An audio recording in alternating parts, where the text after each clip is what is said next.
Okay, so today I'm going to be reviewing this, the 2025 Porsche 911 Carrera 4 GTS. Yes, that is probably one of the longest names for a supercar to come, but this is probably the craziest variant of the Carrera ever made. And so in today's video, I'll be telling you guys everything you need to know about this car, from the specs, the design, the performance, and everything in between. So let's go. And of course, first thing first, let's talk about the engine, because this thing is powered by a 3.6 liter turbocharged Boxster 6-cylinder engine, which also has help from what is called a T hybrid system, which I won't tell you guys what that is just yet, but the rough outline of it is that pretty much it uses the turbocharger and puts an electric motor inside of it to help it with, instead of using the engine gases, using the electric motor to spin the turbo. So I won't tell you guys all that yet, but that's just a rough outline of how the T hybrid system works.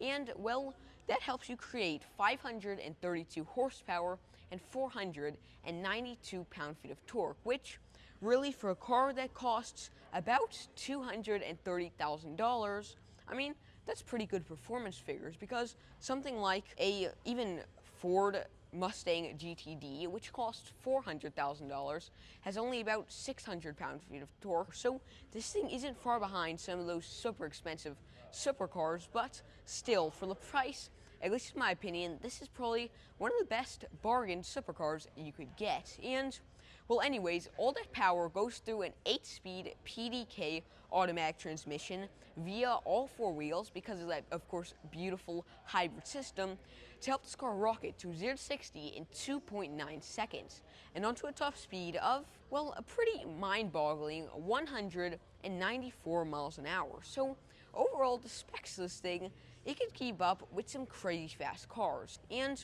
well, the design is the next thing that we'll have to check out, because I mean, that pretty much justifies if it's worth this price.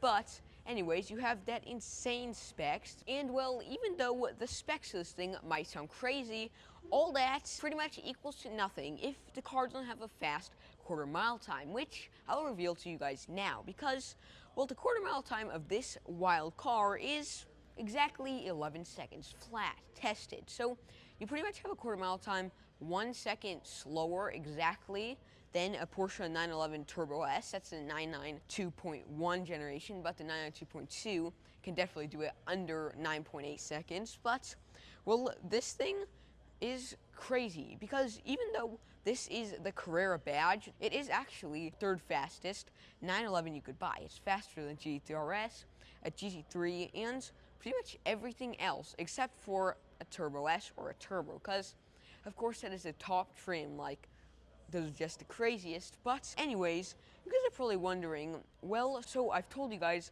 the specs, I've told you guys the 0 to 60, top speed, and all that stuff. You guys are probably wondering, well, what's more important? Probably the miles per gallon, because when you're driving something like this, I mean, of course this could smoke some $300,000 plus supercars, but still, you also want to have a good miles per gallon. But well, this is actually pretty much on the good side, because, well, average, you get 17 miles per gallon in city, 23 on highway, and then combined, you have about 19 to 20-ish miles per gallon. So, I mean, the miles per gallon, or MPG, as an easier way to call it, is relatively good. The range is going to be around 300 plus miles, so it's not too bad, but it's still relatively good for the price, and the reliability is probably way better than a lot of those other cars you'll get. Now, you guys are probably wondering, well, what was that fancy e-turbo you guys told us about earlier in the video? Well, let me explain that to you guys now. And well, pretty much it is a little 1.9 kilowatt-hour electric motor put inside of a turbo, so that actually you don't have to use as many components, and instead of just having to use the exhaust gases to spin the turbo up, or spool the turbo up as they call it. A lot of you guys probably don't know what this means, but pretty much the exhaust air enters into the turbo and it spools this little turbo up, at least the fan inside the turbo, and so it helps it make boost, which helps the car, of course, go faster. But Well, with this car, the first ever 911 to have the E-Turbo, it pretty much uses that electric motor to just instantaneously spin the little fan inside of the turbo. So instead of having to just use the gases, it actually also uses the electric motor so that you could spool it up quicker, and also so that now you have less lag than regular turbo. So that is also one big plus. And also two other really nice things about the E-Turbo in this car is that one, it eliminates the having to use twin turbos. For those who don't know, the reason why a lot of car companies these days use twin turbos in their engine is because then there's two turbos, which kind of offsets that lag.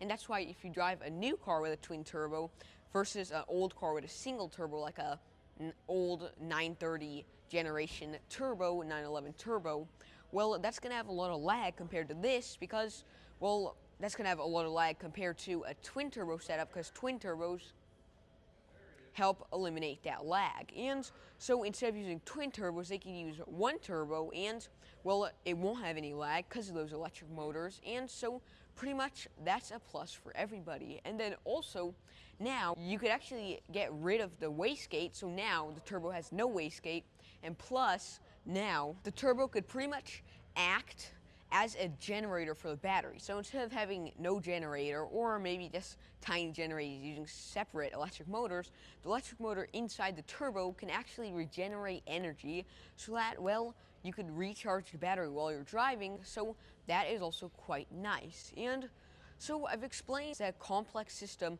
of the E-Turbo in this car. Now you guys are also probably wondering, well, how much does this thing weigh, and what is the price? Well, let me first tell you guys how much this thing weighs, because this thing weighs about 3,500 to 3,700 pounds, something like a Porsche 911 Turbo, the 992.2 generation, weighs slightly more than this just because it's wider and bulkier and it's more heavy, so it needs slightly more components, but, well, this is slightly on the more heavy side. And so now you guys are probably wondering, well, how much does this thing cost? And well, I can't tell you guys that yet. Let me first tell you guys a little brief history of this car. And so it all starts in 1973, 10 years, actually exactly 10 years after the original Porsche 911 was revealed, or originally it was called the 901. They only made 10 of them, but the original Porsche 911 was revealed in 1963. In 1973, they came out with the Carrera RS, a extremely rare race homologation, which pretty much means that Porsche had to build a certain amount of number of the Carrera 2.7 RSs, which is now really famous now, in order to compete in racing. So they did, and well, that's what birthed the iconic Carrera name, at least in the 911 series. It was used before, but in the 911 series, that was the Carrera. Then, in 1974, Porsche reveals the name Carrera to be used on their new G series of cars, as you can see right there. And, well, that was probably one of the most famous generations of the Porsche 911, because of their looks, their tuning capabilities, and, well, the main thing being it was connected to the 2.7 RS. The 930 generation, or G series, of the 911 also had the Carrera name. Then, in 1975, Porsche reveals, even today, the Turbo series is still known as the top-tier, fastest, craziest 911 ever. And then, well, skip 1975 when the Turbo was revealed.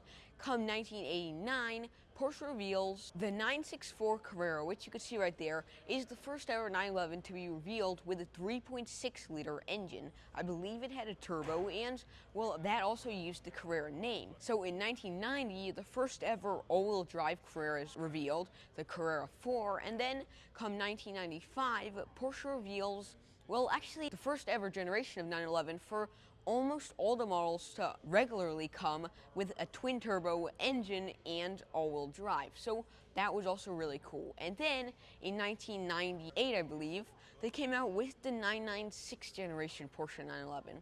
I definitely recommend buying one of those in good condition because they're definitely gaining value, but they're probably one of the least loved 911 ever. And if you guys want to know why, well, there's two reasons. One was that Porsche and the Volkswagen Group in general was facing a steep incline. Their sales were dropping. No one wanted the Porsche 911 or any model anymore. Porsche came out in 98 with the 996 generation, which no one liked because of the headlights. And actually, that was pretty much the only thing that was bad about them, besides the IMS bearing messing up later in the future at least. But anyways, people didn't like the fried egg shaped headlights, so they're really unpopular, sales plunged, and the Cayenne was pretty much the Porsche that saved Porsche from being bankrupt. So anyways, then in 2006, the 997 Porsche 911 Carrera debuts with the Turbo Series and the GT2 RS and GT RS. So at that time, it pretty much evolved into a full line. And then in 2011, the 991 generation Porsche 911 was revealed. And, well, it was longer, it was more aerodynamic, it was faster, and, well, then in 2015, to celebrate, I guess, the anniversary of the Porsche 911 for being around for 50 years, then in the 991 generation in 2015, Porsche reveals the first, actually ever, 911 with torque vectoring. So that was pretty nice for its 50th anniversary. And then later on in 2019 came the 992 series, which of course was a faster, better looking model. And that was the, I guess you would say, first generation, or the 992.1 generation. And then of course, well, in 2025, Porsche comes out with 992.2, the newest generation of the 911, and of course it came with all types of new changes, like at least for the Carrera 4 and Carrera GTS variants. You have this really nice new, I guess you could call it a shark gill grill, which opens and closes depending on if you need to cool the battery or keep it closed for better aerodynamics. And then also it had these new, more sporty, strong lights. It had a better, wider overall stance. It's probably one of my favorite Porsches ever. And so I think I've told you guys everything you need to know. Now let me tell you guys one last thing before, well, we get into the fun part, the design. And, well, the price of this thing starts at, you'll be pretty shocked, $176,000, this one. But, well, with this spec, with this beautiful Carmine red metallic, with that really nice two-tone interior and much, much more, well, they could easily fetch over $230,000 all the way up to $270,000. And so I think I've told you guys everything you need to know about this car under the skin. Now let's check out the design. Okay, so now let's take a closer look at the exterior and interior of this wild car. And of course, first let's start off with the front of this thing, because, well, there are some huge changes compared to the 992.1 generation that some of you guys might not have noticed. I did highlight some of them in the earlier parts of the video, but, well, first thing, let's start off with this. You have this really nice shark-style grille here, and you can actually see the actual grille back there. These things move all in, like, all together, so it is also really nice to see them do that, but we can't do that because the car actually has to be on and moving in order to do that, so that, of course, you could change the direction of the airflow. And then you have this, a little, like, air intake, like, squares right there, and, well, it flows straight there, as you could see. Nice little air intake right there, and then you have some exposed air intakes over here. But actually, if you guys will notice a difference, the exposed air intakes and the non-exposed air intakes, the exposed air intakes have, like, this little, like, plastic stuff covering them so that rocks and debris and stuff like that doesn't hit it and maybe ruin it. But these ones don't have as much because, well, of course, they're protected by these, so at least the radiator should be safer. And, well, the only thing I could say I'm not a huge fan of about the front of this car is this. I mean, if Porsche didn't add this, that would have been so nice, or at least if they made it, like, maybe perfectly symmetrical, the little circle in the center or something like that. But still, I mean, overall, the front looks really nice. That just kind of, I mean, I'm not a huge fan of that piece, but of course, that is for safety, a safety sensor. Then you have, of course, your little camera there so that you can see, like, a 360 view of your car there. And then you have this little lip right here, and you actually have, like, a smaller lip hidden under the car. So that piece right there, so it doesn't let, I guess you could say, like, bad air or excess air under the car, so that the car could reach faster speeds without having to use as wild aerodynamics or being as low. So, of course, it's quite nice. And Then you have the updated headlights, which, as you guys can see, you have this really nice, like, little circular ones down there. And actually, I don't know why, but this one is different than this one, and that one's different than those ones. It seems like 3 different types of lights. These ones are like bigger, and this one's probably your fog light, and then that one, I'm not sure what it's for. It seems extremely strong if you turned it on. But then also you have this really nice, like, little strip that actually glows. You have those piece coming across there, and that actually glows when the car is turned on, so that also makes it look quite cool. And yeah, so you've seen that. And actually, one piece about the 911 that I really like that Porsche has kept, I guess, in its history since the beginning of the 911 in 1963 is that this. Even though it's not as useful now, Porsche has had this. It's probably a really subtle piece, but Porsche has added this lion coming across the front of this car, or these 2 lions. And well, before it had the little air intake right there at the edge of the hood, but now it's just straight up for aerodynamics. So that is still a nice little hint to heritage. I guess you could say a little Easter egg into the history of this car. So that is quite nice. Then this little reflector here, and actually the reflectors, a lot of people don't know, reflectors are only in America. Porsche 911 in Japan or Europe or anywhere in the world, Australia, won't have this. This is a sign that it is American market. If you see a car without this, then that's one easy way, if you don't know too much about cars, to know that it's not American market. So that's a nice little thing as well. And then you have these nice rims. These are, I believe, optional 918 Spider style rims, so those are quite nice. And then of course these are your good old in-house Porsche brakes. Those are the regular ones, but you could actually option for $2,000. You could option the yellow ones, the PCCS or something like that. They have a quite long name if you say it all, but yeah, those are the regular ones for the Carrera GTS and Ford GTS. But then you could also option the better ones, which are more stronger and are actually made of, I believe, carbon fiber or something like that, some kind of composite.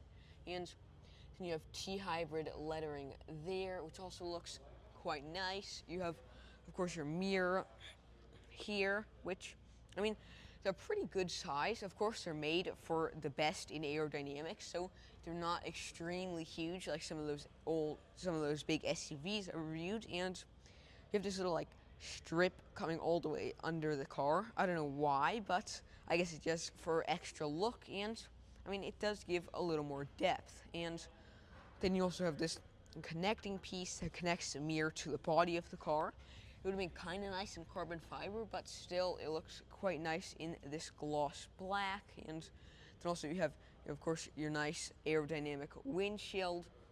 This car is, I guess you want to say it's a cabriolet, but the roof opens up, and that's so, of course, you can get more air and kind of have that Targa cabriolet type of feel without having to make the car more heavy or less safe. So, of course, that's quite nice. And there's this little piece here that actually lifts up so that air doesn't flow directly into the cabin, but I guess flows over so that you have, of course, no like wind just flying onto you. So that's also quite nice. Then you have your nice flush Porsche door handles, and I really like those. They're kind of hard to open sometimes when they're closed, but besides that, they're really nice. And then you come to here, and of course you got your really nice wide body type of styling. This, like, check out how wide that thing is. Really, from the side view, it doesn't look that wide, but when you look actually from like behind, this thing is super wide, which of course is really nice. And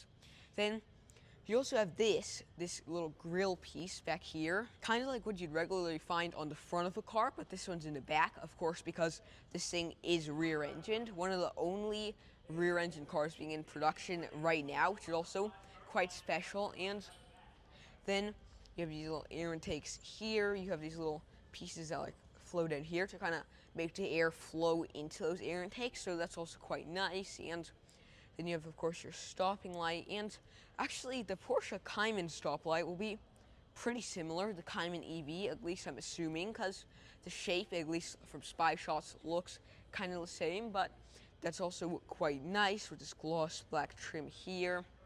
And actually, if you look at this piece right here, this little plastic pieces here, you could actually see that they're kind of acting as wings. It's kind of hard to tell, but they're kind of acting as wings. Air could flow straight through them. Kind of hard to get that shot, but air flows straight through there, and see, it just flows straight through there as tiny little wings. It's a cool little design feature for those who notice, and of course, it's also most likely works to help air flow out of here. And this wing actually lifts up. Let me show you guys that now.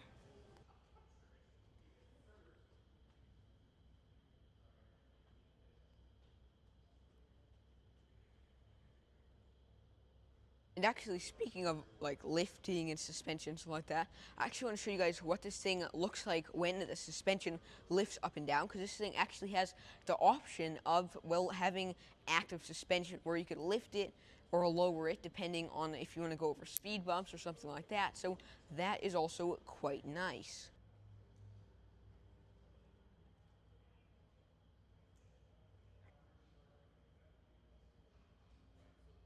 Okay, so you guys saw both of those things, which of course are quite cool. You have this new updated taillight, which I was talking about a little bit earlier, and actually a lot of people won't notice the difference about this compared to, let's say, a regular 911, but well, now it's actually exposed. Before, the 911 taillight at least was more closed, but this one is a little more exposed. You have this little like aerodynamic hole thing there, or maybe it's just for looks, I'm not sure, but that is also quite cool. Then you have this like plasticky trim coming across here, and it's kind of like two levels of lights, because this one turns on when you're stopping, and these ones turn on when you're turning. So pretty much it just goes like zoop, zoop, in orange color. So that's also quite cool. And then you also have the Porsche lettering here and the 911 Carrera 4 GTS lettering there. Quite long to put it on there, but that's quite cool. And I actually like how Porsche aligned like this line right here perfectly in line with the 911 lettering and then with the GTS lettering. So a lot of geometry is involved in that, which is also quite nice. And you have your, of course, your Porsche license plate holder here. Then you actually have center mounted exhaust, which personally I think is probably one of my favorite things about this car. These really, really cool center mounted exhausts. And it reminds me of like GT3, and actually they like curve in. Check that out. Or out, actually. They curve outwards, as you can see. It gets kind of dark to the left of them, and so pretty much they curve outwards and then inwards again, because the way the engine's set up. So that's also quite nice. And you have actually areas right there, as you can see.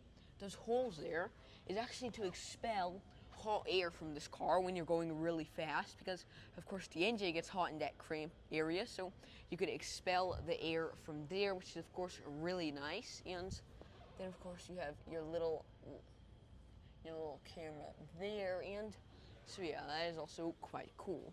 So I think we've checked out all the exterior of this car. Now let me just show you guys one more thing before we hop inside. Well, probably two. One, you have of course a nice little like diffuser type of styling. You have this little reflector here, and you have this like square type of design across here. This actually really helps with aerodynamics, this flat area right here. People might not think, but actually the head of McLaren Design said that if they made the side just square like that and the back square, it'd actually be more aerodynamic than the actual models right now. And the reason why is actually because, well, I guess that just helps with the airflow, but of course, for the sake of nice design, they changed that. And so now let's hop inside this wild car. We're gonna open this door. Okay, so now let's hop inside this car.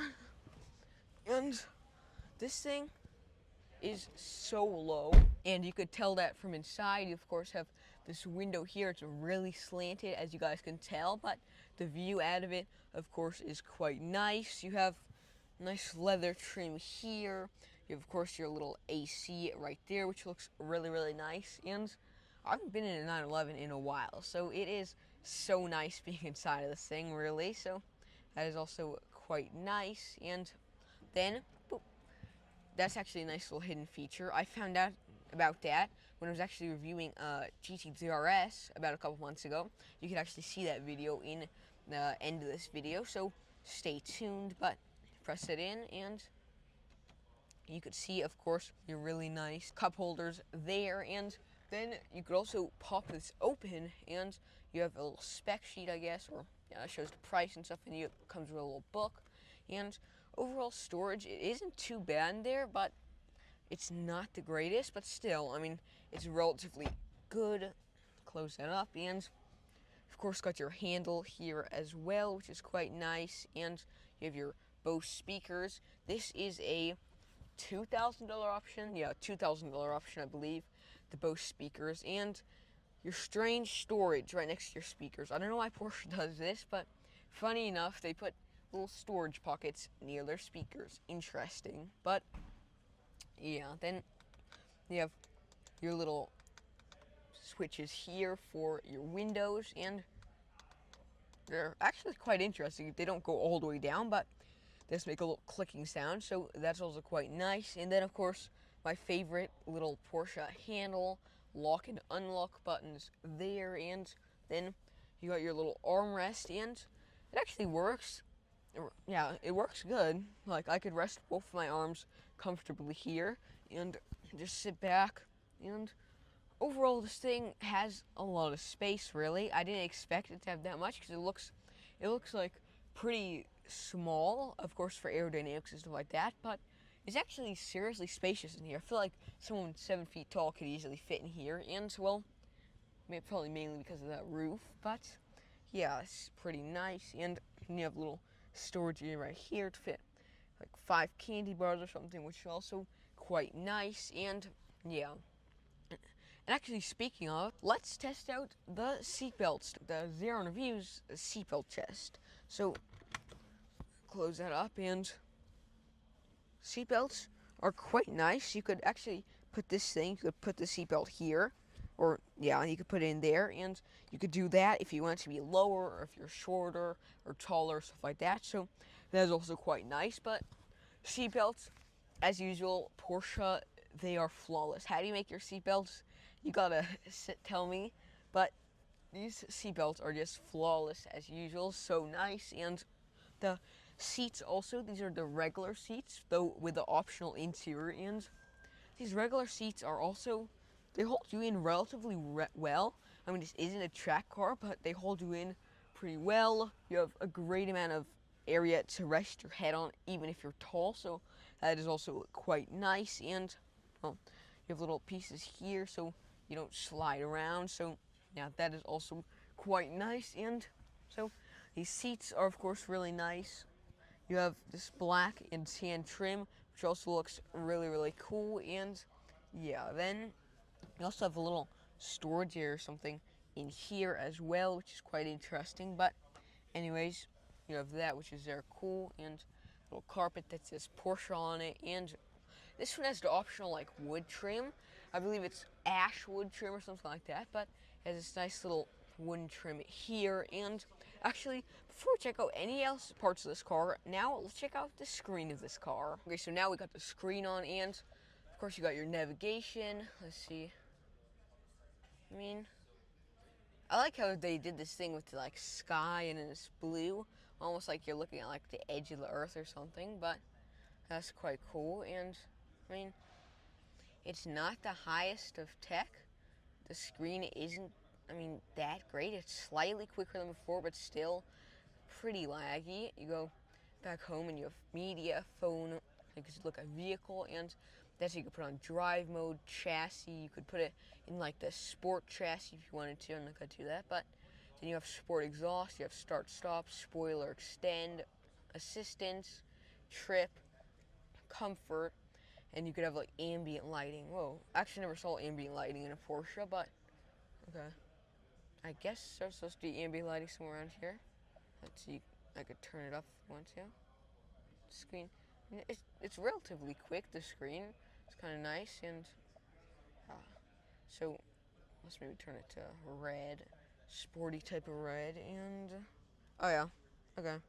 So you have ambient lighting there, you have ambient lighting there, and it's kind of just in the dark you'll be able to see it better, and then you also have ambient lighting here if you guys could see. So you have some ambient lighting. I never noticed that before, and then of course you could change the color, turn it back to red, but yeah, it works pretty good.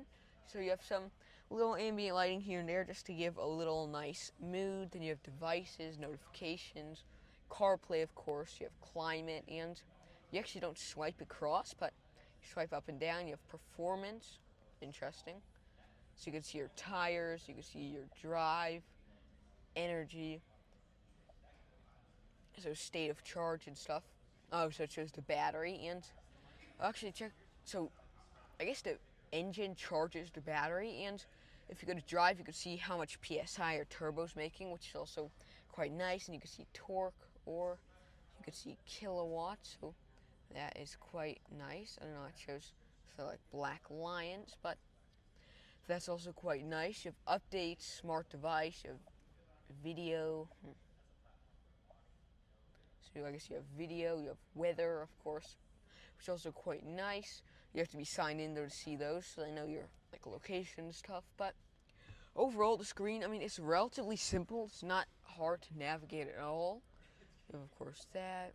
You have you have to have Bluetooth. You have music. You have location, and so that's pretty much it. Simple little screen, but really, I feel like the reason Porsche does that is not even because they can't make good screens, but personally, I think Porsche could make the best screens if they wanted to. Just they want to have more of, I like the interior of this car. I want to drive this car and pay attention to the road and like pretty much just feel the car. Like I don't really want to be, at least me personally, like distracted by a screen. So I feel like it's actually kind of a plus for people who are more into the driving experience. For people who like the screens and tech and stuff, it's minus. But for me, it's definitely a plus. And you have front and rear, and you have music, sound, you have reverse neutral drive. So this is the 8-speed PDK automatic transmission, so that's pretty nice. And then you have OPT, I don't know what that means, but you have also the temperature of the fans and stuff like that. And park, M, oh, it must be manual, so I guess you could just shift it like it's a manual transmission. There's stuff like that on some other cars, and that's also quite cool. Then you have heat seating, you have little cup holder here, which is also quite nice. You have park, and you have your nice grained wood there, so that's also quite nice. And I like how this transmission area is kind of cut off from everything else. Like this is the transmission, and has its own like little island with a little moat, I guess you could say. So that's also quite nice, and it has a little 911 lettering there as well. So that is also quite nice. Yeah, then also you have this right here for, of course, you're charging your phone. This could easily fit like an iPhone 15 Pro Max, so of course that's pretty nice, or 16 or 17, so that's quite nice. And actually this is Porsche's invention, where you put your phone on here without the case on, and it actually cools it off while it's charging. And now all the other car companies are copying it, but Porsche originally had this so that you could put your phone here. Let's say you forget it, well, it doesn't overheat or something like that, because there's tiny little fans in there that keep it cool. So that's also quite smart. Then you have two USB-C chargers right there, which is of course also quite nice. And now let's switch over to the driver's side, and of course you have my favorite, the Porsche steering wheel. My favorite steering wheel personally in the world, and yeah, it's just so nice. You have, of course, your Porsche badge there. That's your horn there, and you have drive modes like you have the different drive modes: sport, wet, slick, and all those type of things. So that's also quite nice. Then you have your voice controls there, and here you can see like the miles per hour. You can see the amount of range, your RPM. 28 miles of range left, so not too much. And actually, they hid in this little area right here for the, I guess you could say, battery. So it's a little battery area right there, which is of course nice as well. And then it also shows your top speed right there as well, which is quite nice. It says you can reach 225 miles an hour, but truthfully, it's more like around that mark right there. So under 200, but pretty much almost at that mark, so that is also quite nice. And then you can see that all the seats are unbuckled there, so that is quite cool, and it has 1,068 miles, brand new, but already some miles on it, and of course that means they drive it, which is quite nice. And then also you have your area right here that shows you how you can lift or lower the height of your front of the car, and sport exhaust, your emergency mode, and all types of things. PD, CC, I don't know what that means, but I'm assuming it has something to do with the suspension. So, of course, that's also quite nice. And it was Alcantara trim here. You have this nice leather trim coming across here, and of course you have your little light there, which is also nice. And I like how it's not too huge, but still it blocks pretty good because this is really, really open. And then also you could turn on your lights via this, kind of like Audi lights, but Audi lights, you just tap them. It's kind of not work sometimes, but you just press them on and off, the easiest type of style. And you have your mirrorless, well, sideless mirrors, keep getting it confused, and you could call and stuff with that, so that is also quite nice. And so I think we've checked out all of the front seats of this car. Now let's hop in the back. And actually, right before we do that, I just want to show you guys this one thing. Of course, you have your nice pedals there as well, and they have a nice like rubbery material. And yeah, so now let's hop in the back seats of this car. Okay, so now we're in the back seats of this pretty cool car, and well, first thing first, let me show you guys the amount of space I have. If, let's say, a 6 foot tall plus person wanted to sit here and I was sitting back here, well, I have maybe 1/4 of an inch of knee room. I mean, I could do like this, sit up more, and have more, but if I just want to kind of sit more back, I could just rest my knees on here, and, well, foot room isn't too terrible. Can't really fit the camera in here, but foot room isn't too bad at all, and you have a little coat hanger there as well, which is also quite nice. Alcantara roof, and, well, my head actually fits. I mean, let's take the hat off. With the hat off, I have about 1.5 inches of headroom. With the hat on, of course, I have less, but still, if I sit all the way up, I'm almost touching top. Like, I have 1/2 inch of space if I sit just straight up, but if I just want to relax back a little bit, then I have more space, so of course that's quite nice. But yeah, so I have a relatively fine amount of space. When I'm like probably a couple of years older, I won't be able to fit back here unless I sit down or like go really back, but anyways, it's still quite nice back here. You have a armrest right here, and then actually your ambient lighting is also here. Before, this used to be like a book light, but now they converted it to ambient lighting, so that's also quite nice. And you have your speakers there and your window here. I actually think they made the window bigger, I feel like, than the last generations, because when I sit here, I mean, I could see actually pretty good. Just sitting back,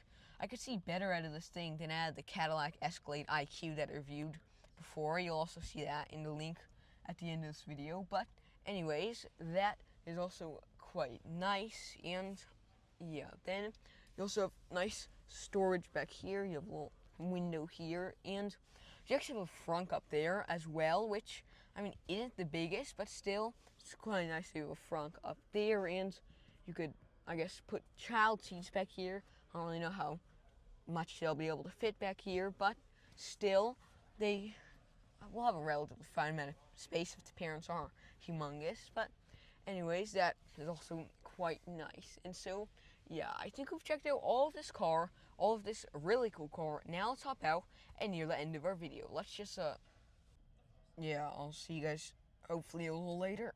6.5 hours later. Okay, so I got out of there.